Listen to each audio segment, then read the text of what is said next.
마태복음 19장 1에서 15절 천국의 새로운 질서, 사랑이라는 말씀의 제목으로 함께 은혜의 말씀을 나누고자 합니다. 자, 오늘은 이혼의 문제에 대해서 이 바리새인들의 질문에 대한 예수님의 답변하신 내용이 있고, 그리고 어린아이 안수에 관한 말씀의 내용이에요. 그래서 이혼에 대해서는 예수님께서 이혼을 금지하는 내용이고, 어린아이 안수에 관해서는 천국은 바로 이런 자들의 것이다. 그래서 어린아이를 금하지 못하도록 하신 내용의 말씀입니다. 이처럼 예수님께서 이제 예루살렘에 올라가셔서 십자가를 죽으시고 이제 죽으실 것인데, 그 죽음 앞에 전에 천국이 어떤 곳인가, 그리고 천국은 어떤 질서로 세워지는가라는 말씀을 하고 있는 거예요. 그래서 예수님께서는 하나님의 모든 의를 이루기 위해서 천국 율법을 지금 가르칩니다. 예수님은 그의 순환과 부활의 승리로 음부의 권세가 이기지 못할 천국을 세우실 거예요. 그리고 음부의 권세가 이기지 못할 교회의 율법을 가버나움에서, 그리고 요단강 건너 유대 지경에 이르도록 가르치십니다. 천국의 율법이 어떤 것인가, 교회의 율법이 어떤 것인가를 계속 가르치는 거예요. 마태복음 18장에서는 첫 번째 가르침으로 갈릴리에 모일 때 천국 시민권을 말씀을 하셨어요. 천국에서 누가 큰가라는 제자들의 질문에 답을 하십니다. 그리고 용서에 대해서 베드로의 질문에 대해서도 답을 하세요. 이런 답변은 율법을 강론하는 그러한 형식입니다. 18장 가운데 가장 핵심이 되는 것은 형제에 대한 재판법을 가르치는 내용이었어요. 18장에서 예수님께서 가르치신 천국은 어린아이가 하나님 아버지의 얼굴을 뵙는 그런 나라. 정말 미천한 자도 하나님의 아들이 되고, 미천한 자도 하나님의 영광이 있는 자녀임을 드러내는 나라. 그것이 바로 하나님의 나라이다. 그리고 천국은 매고푸는 권세와 합심의 기도로 죄를 지은 형제를 바로잡고 온전하게 하는 거룩한 나라예요. 율법은 자기 형제에 대해서 스스로 용서하는 법이 없이 재판관에게 가서 판결을 받아서 그의 문제를 해결을 해야 됩니다. 그러나 천국은 모두가 다 재판관이요, 모두가 천국의 백성이요, 모두가 대제사장이라 형제의 죄를 형제가 용서할 수가 있는 거예요. 그래서 형제의 죄를 용서하는 것, 그러므로 말미암아 거룩한 나라. 형제의 죄를 용서한다는 것은 방관하고 그 형제에 대해서 관심이 없고 형제의 문제에 대해서 덮어버리고 이런 어떤 부정부패를 저질러라는 것이 아니라 서로 하나님의 은혜 가운데 회개하여서 온전하게 상호간의 건강함으로 세워지는 나라를, 그리고 거룩함으로 세워지는 나라를 세우도록 하시는 것입니다. 천국은 하나님을 본받아 내게 죄 지은 형제를 끊임없이 용서하고 부채를 탕감하여 하나님의 뜻을 이루는 사랑이 온전한 나라. 하나님이 세상을 이처럼 사랑하셔서 아들을 주시고, 아들은 세상을 이처럼 사랑하셔서 자기의 몸을 내어주기까지 십자가에 죽으시고 부활함으로 말미암아 하나님의 나라를 세우신 것처럼 그 온전한 사랑을 이루는 것, 그것이 예수 그리스도께서 세우신 천국의 율법이에요. 교회의 율법이에요. 그래서 교회는 사랑이 충만한 교회입니다. 사랑이 역사하는 교회예요. 19장에서 20장 16절까지는 두 번째 가르침을 하고 있습니다. 18장의 첫 번째 가르침을 마치고 계속해서 천국에 대해서 연속해서 가르치는 거예요. 여기서도 18장에서도 천국에 대해서 가르치고, 그리고 19장에서도 천국에 대해서 가르칩니다. 이제 갈릴리를 떠나서 요단 건너편 유대 지경에 이르렀어요. 그때 따르는 큰 무리의 병을 고쳐주셨습니다. 큰 무리가 있는데 이 병 저 병을 다 고치시고 가르치십니다. 예수님께서는 갈릴리 산에서 율법을 가르치심으로 천국을 설립하시고, 산에서 내려오셔서 10번의 권세 있는 표적으로 그의 천국을 드러내시는 분이세요. 18장에서 예수님은 갈릴리에 모일 때 천국 시민권을 가르쳤었는데 그 배경이 출애굽기의 율례가 배경이었습니다. 그러니까 출애굽기가 18장의 배경이었어요. 그러나 19장과 20장은 요단강 건너편 유대 지경에서 가르쳤는데 이 배경은 신명기가 배경입니다. 신명기 율례가 배경이에요. 그러니까 18장은 출애굽기적인 그러한 성격이 강하고 19장부터는 신명기 성격이 있다라고 생각하는 거죠. 자, 신명기는 요단강을 건너 가나안 땅에 들어가서 율법을 완벽히 지켜서 유업을 누리도록 가르친 복음이에요.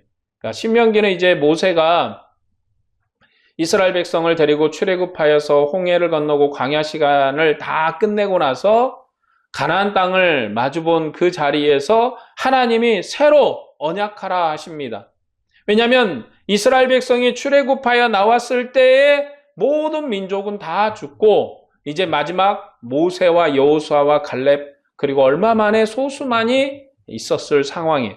그러니까 시내산에 언약했던 민족은 다 죽었고 그들이 광야에서 다 죽었고 이제 가나안을 정복할 건데 가나안에 들어가는 민족이 가나안에 들어가는 백성이 하나님의 언약식에 참여하지 않았던 사람들이에요. 그리고 이제 광야에서 들었던 언약과 신명기 언약이 다른 것은 이제 가나안에 들어가는 그들이 시내산에서 들었던 언약과 그리고 이제 가나안에 들어가는 언약이 다름은 정착의 언약이기 때문에 그래요. 이제 정착할 겁니다. 가나안에 들어가서 정착할 거예요. 그럼 그들에게 신명기 언약을 주십니다. 그러면서 핵심은 뭐냐? 율법을 완벽하게 지키라는 거예요. 신명기 언약을 완벽하게 지켜서 이제 이 땅에서 유업을 잃지 마라. 너희 조상이 어떻게 광야에서 죽었는지를 잘 기억을 하고 왜냐하면 그들이 광야에서 언약을 안 지켰거든요. 하나님이 지시한 바를 안 지켜서 망했거든요. 그러니까 그걸 기억하고 너희는 이제 들어가서 그 언약의 땅에서 영원토록 그 언약을 누려라 라고 가르칩니다. 신명기는 형제 사랑 그리고 재물을 주신 하나님만 의지해라 라고 가르칩니다. 형제를 사랑해라. 그래서 형제를 사랑하기 위해서 그들에게 이삭도 줍지 말고 또 여러 가지 이제 제도를 만들어서 그들을 사랑하고 구제하도록 합니다. 그리고 하나님만 의지하라고 가르칩니다. 천국은 이제 주님이 세우신 천국은 이처럼 신명기 언약을 이어받아서 형제를 사랑하고 형제의 은혜 안에 살면서 믿음으로 사는 그러한 나라가 될 겁니다. 본문 12절의 말씀을 볼까요? 어머니의 태로부터 된 고자도 있고 사람이 만든 고자도 있고 천국을 위하여 스스로 된 고자도 있도다. 이 말을 받을 만한 자는 받을지어다. 요 말씀은 지금 바리새인들이 이혼 문제를 질문했을 때 하신 말씀이죠. 이제 이혼 문제를 쭉 말씀하시면서 마지막으로 태어날 때 고자도 있고 사람이 만든 고자도 있어요. 그런데 여기 핵심은 뭐냐면 천국을 위해서 스스로 된 고자도 있다. 이 말을 받을 만한 자는 받아라. 그러니까는 누구나 다 해당하는 건 아니에요. 누구나 다 해당하는 건 아닙니다. 이 바리새인의 이혼 질문은 마가복음에도 기록이 되어 있습니다. 마가복음의 율법에 관한 이 이혼에 관한 율법은 그 전개가 이렇게 됩니다. 바리새인의 이혼 질문이 나오고 모세 율법에 따른 바리새인의 이혼 주장이 나와요. 그리고 예수님의 창조 때 이혼 금지를 말씀하시고 집에서 제자들이 다시 물어봅니다. 이혼자의 재혼은 간음이라고 예수님께서 가르치는 그런 내용으로 진행이 돼요. 맨 앞에 모세 율법을 따르는 바리새인과 맨 뒤에 예수께 묻고 따르는 제자들이 이렇게 이제 비교가 됩니다. 중간에는 예수님께서 불완전한 모세 율법을 따르는 완악한 바리새인들을 정죄하시고 창조 때의 본래 율법을 따르라. 창조의 율법을 따르라. 그렇게 가르칩니다. 왜냐하면 이 창조의 율법이 모세의 율법을 뛰어넘는 앞선 율법이거든요. 왜냐하면 최초의 율법이에요. 부부 문제에 대해서 하나님이 세상을 지으시고 선언하신 최초의 율법이에요. 아주 단순한 한마디지만 그것이 남녀의 관계, 부부의 관계를 정의하는 거예요. 마가복음은 예수님이 고난받으시고 승리하신 인자시며 창조 때의 완전함을 회복하시고, 그러니까 창조 때의 완전함을 회복하시는 분이에요. 그의 제자들로 따르게 하시고 하나님의 은혜와 권세로 정복하시는 주님의 은혜의 가르침입니다. 그러니까 예수님은 지금 뭐 하냐면 창조 때의 일을 회복하신다. 창조와 모세의 간격은 어마어마하게 간격이 있거든요. 그 창조의 은혜를 회복하셔요. 그러나 마태복음은 마가복음과 조금 다릅니다. 마태복음은 바리새인의 이혼 질문이 나오는데 아내를 버릴 이유를 질문해요. 아내를 어떻게 하면 버릴 수 있는가? 예수님께서는 창조주의 본래 율법은 이혼이 불가한 것이었다. 그렇게 말씀합니다. 모세 율법으로 이혼 주장하는 바리새인들이 다시금 말을 해요. 예수님의 율법을 해석을 하십니다. 악함이 조절된 모세 율법이었다. 그러니까 모세 율법은 악함이 조절된 거예요. 너무 악하니까 너무 악한 그런 그들에게 선한 것을 요구하면 너무 걸려요. 그러니까 조절되었다는 겁니다. 아내를 버리는 자는 간음이다. 그렇게 가르칩니다. 제자들이 거기에 대해서 반응을 하죠. 아내에게 악을 행하지 않으려면 독신으로 있는 것이 좋겠습니다. 오늘 12절은 이 제자들의 질문에 답하신 내용이죠. 예수님이 공고하십니다. 천국을 위해서 고자된 자도 있다. 천국을 위해서 고자된 자도 있다라고 그렇게 말씀합니다. 자, 맨 앞에 이혼 주장은 바리새인과 창조주의 본래 율법으로 이혼이 불가함을 가르치는 예수님이 서로 대비되는 그런 대치하는 가르침이에요. 자, 바리새인들은 이혼이 가능하다. 모세가 그렇게 가르쳤으니까 이혼이 가능하지 않습니까? 라고 질문을 한 거예요. 예수님은 뭐라냐면 창조 때에 창조주 내 아버지의 뜻은 본래 이혼하지 않는 것이다 라고 가르칩니다. 그리고 맨 뒤에는 예수님의 율법 해석을 듣고 독신이 좋다는 제자들과 천국을 위해서 스스로 고자되라는 예수님의 권고가 있어요. 가운데는 모세 율법을 옹호하는 바리새인과 모세 율법의 완전함과 그것을 따르는 자를 정죄하는 예수님의 가르침과 대치가 나옵니다. 예수님과 바리새인의 논쟁 핵심은 이혼 율법에 관한 것이었어요. 이혼의 문제. 모세 율법은 완악함을 조절하는 불완전한 것이다. 예수님이 그렇게 가르쳤어요. 모세 율법이 왜 이혼을 허락했느냐? 창조주의 본래 율법은 이혼 불가, 이혼이 안 돼. 그런데 모세 율법은 이혼이 가능하게끔 돼 있어. 그걸 바리새인들이 따진 거죠. 모세 율법에 이혼 가능한데요. 그런데 예수님은 뭘 끌어들이시냐면 창조의 율법을 끌어들이신 거예요. 그러면 왜 모세 율법에 이혼이 가능하다고 했는가? 완악함, 악함 때문에 조절된 것이다. 악함 때문에 너무 이스라엘 백성이 악하니까 그 악함에 대해서 이제 뒤로 한 발짝 물러서서 타협한 거, 조절한 것 뿐이다. 그러나 천국은 창조주 본래, 주님이 세우신 창조주의 본래의 완전한 율법이 시행되는 곳이에요. 그렇죠. 우리가 어떤 일을 하다가 보면 상대가 너무 말도 안 되고 터무니도 없는 주장을 막 펼치면 그 사람을 이기기보다 살짝 뒤로 한 발짝 물러서죠. 신경 쓰지 말지. 이 정도는 물러서지. 그러나 하나님은 이스라엘을 사랑하셨어요. 그들이 너무 악하니까 그들을 향해서 계속적으로 사랑의 말씀을 하지만 너무 악하다 보니까 그들의 상태에 맞춰서 약간 조정하신 것이지 본래 뜻을 버리신 건 아니시다. 그래, 율법 안에서도요, 이혼은 아무렇게나 되는 건 아닙니다. 내가 오늘 이혼해야지 하고 율법이 되는 게 아니에요. 어떠한 분명한 흠결이 있어야 돼요. 그러니까 잠깐 조금 조절하셨다고 해서 이혼을 전면적으로 허락하신 건 아니에요. 막 이혼해라. 이 사람도 이혼하고 저 사람도 이혼하고 다 해라는 게 아니라 문제가 있으면 남자에게 문제가 있거나 여자에게 문제가 있거나 문제가 있으면 이행하라는 거예요. 그러나 천국은 창조주의 본래의 뜻을 온전히 회복한 나라예요.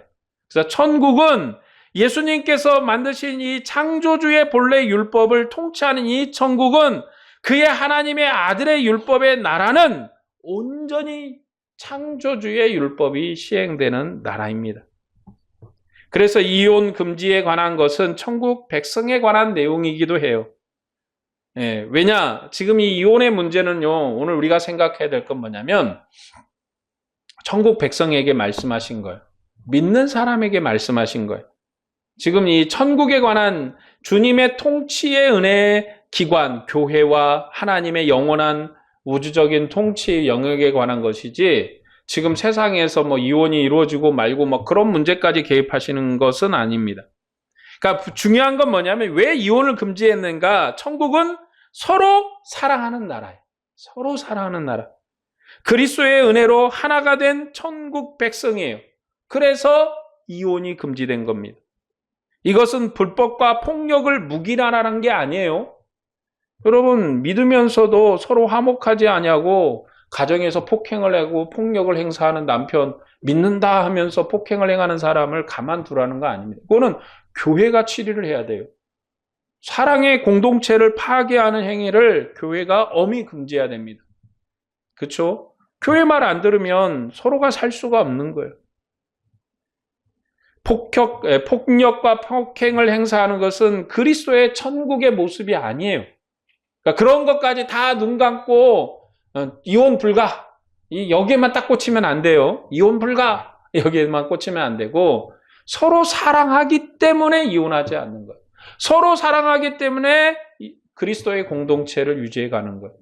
교회의 공동체뿐만 아니라 가정의 공동체도 그렇게 유지되는 거예요. 율법도 이유가 있어야 아내를 버립니다. 모세 율법은 그랬어요. 그것도 또 허락을 받아야 돼요. 이유가 없이 아내를 버리는 것은 율법에서도 불법한 거예요. 잘못한 것입니다. 천국 백성은 서로 사랑하고 존중해야 돼요. 그러니까 가정도 서로 사랑하고 존중돼야 돼요. 그러니까는 막 이 남자가 막 술을 잔뜩 먹고, 또 요즘은 여자분들도 술을 먹고 와서 사람을 패더라고요. 그렇게 살아가는 게 아니에요. 예의를 갖추고 서로 인애하고 자비를 베풀고 사랑하고 그런 공동체를 이루면서 살면서 그리스도의 영광스러운 가정 안에서 하나님의 이혼이 불가하다. 그 얘기죠. 하나님의 나라 천국이 왜 이혼이 불가한가? 그리스도의 영광스러운 나라로 세워졌기 때문에. 그리스도의 영광스러운 나라가 뭔가? 사랑의 나라예요. 서로가 존중하고 예의를 갖추고 하는 사랑의 나라입니다. 예수님의 율법 해석을 들은 제자들은 아내에게 죄를 범하지 않으려면 독신으로 있는 것이 좋겠다 말을 했습니다. 예수님께서는 독신 세관을 유보적으로 긍정하세요. 그러니까 완전히 찬성하지 않으십니다. 그러니까 그러나 또 반대도 하지 않으세요. 그러니까 유보하신 거예요.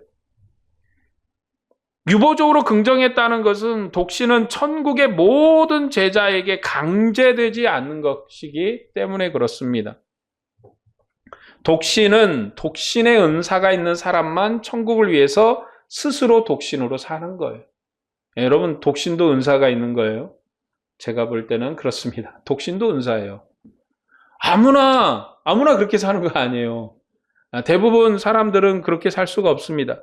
그래서 천국을 위해서 고자되었다는 것은 물리적으로 거세했다는 것이 아니라 온전한 헌신을 위해서 스스로 독자의 생활을 선택한 것.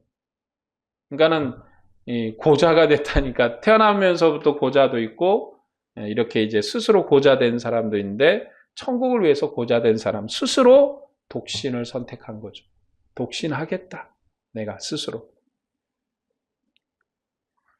여러분, 모세 율법의 고자는 하나님 총에 들어오지 못해요. 신명기 23장 1절에 고환이 상한 자나 음경이 잘린 자는 여호와의 총에 들어오지 못하리라. 왜냐하면 하나님의 모세 율법의 나라는 생육하고 번성하는 나라예요. 혈육의 나라예요.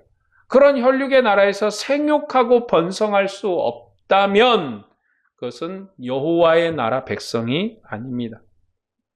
고자는 생육하고 번성하는 생명의 약속에서 단절된 마른 나무와 같다고 그렇게 말씀하는 거예요.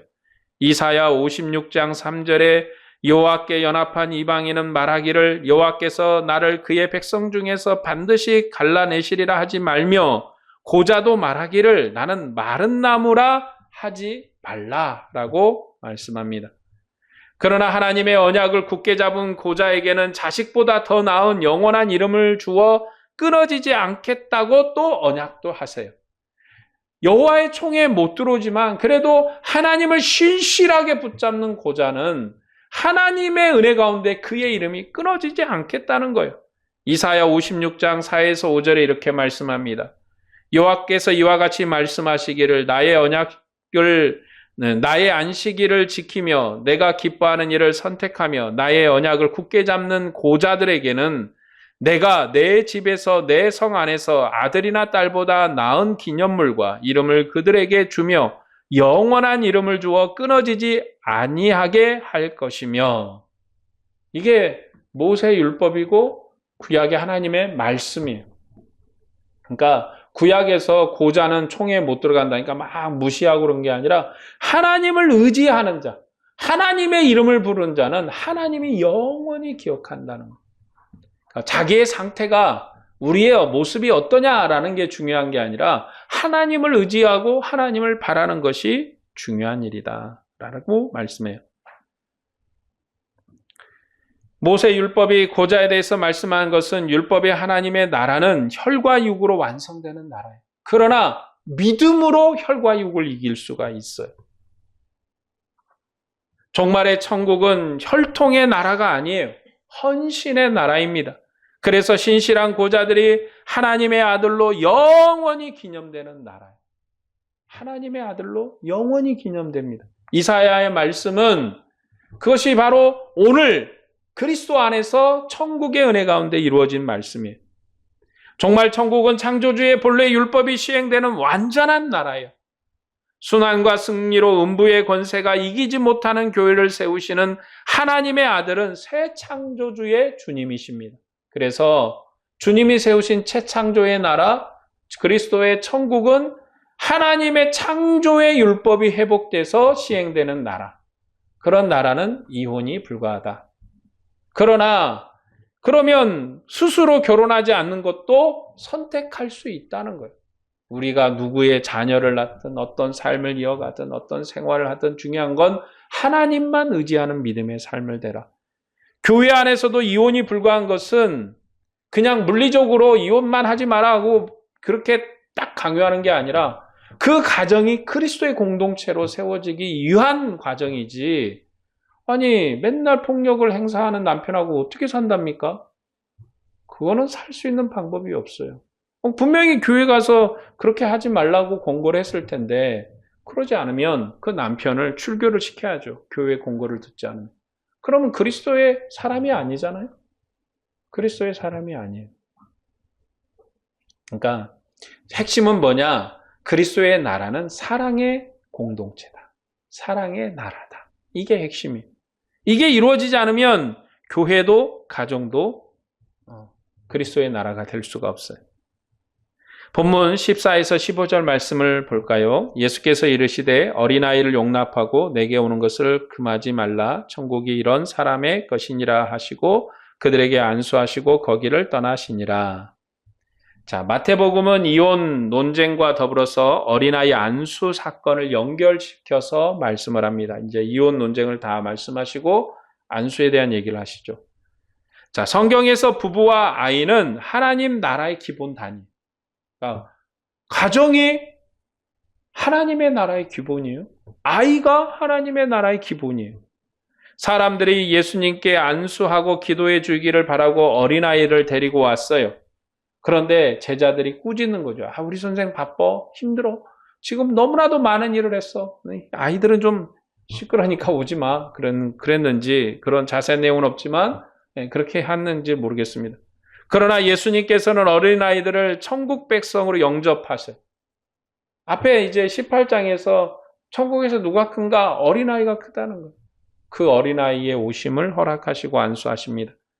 천국은 천국 율법의 신실한 고자들의 천국이고 천국왕의 복받기 위해서 나오는 모든 자에게 열린 천국이에요. 그러니까 어린아이가 나왔으니까 어린아이의 천국이란 개념보다는 이 가장 작은 자, 작은 자를 얘기한 거죠. 가장 작은 자. 구약 율법에서 가장 작은 자가 누구냐? 아이들이거든요. 그 아이를 대표로 내어서 이제 말씀하시는 게 예수 그리스도 앞에 누구든지 나오면 열리는 천국이다. 주님을 소망하고 주님을 따르고 주님을 은혜 가운데 나와서 주님을 만나고 싶은 자에게 항상 열려있는 천국이에요. 우리가 연약하고 미약하고 볼품없고 어떠한 형태에 있다 할지라도 주님은 나오는 자에 대해서 항상 영접하시는 주님이십니다. 천국이 어떤 곳인가? 신실한 은혜의 나라요, 사랑의 나라예요. 그리고 천국은 누구에게나 열려있는 나라입니다. 오늘 말씀을 정리하겠습니다. 율법은 혈육의 나라에서 시행되는 법이어서 백성의 완악함을 따라 그 시행이 조절이 되었어요. 그러나 천국은 하나님의 뜻이 온전히 시행되는 나라입니다. 이것이 세상을 창조하신 하나님의 본래 뜻이며 천국은 이 뜻이 시행되는 나라예요. 그러나 천국은 스스로 고자된 자가 하나님의 영광을 얻는 나라이기도 합니다. 독신의 은사가 있는 사람은 혼자 살면서 하나님의 헌신할 거예요. 그러나 자신이 독신의 은사가 있는지를 살펴봐야 돼요.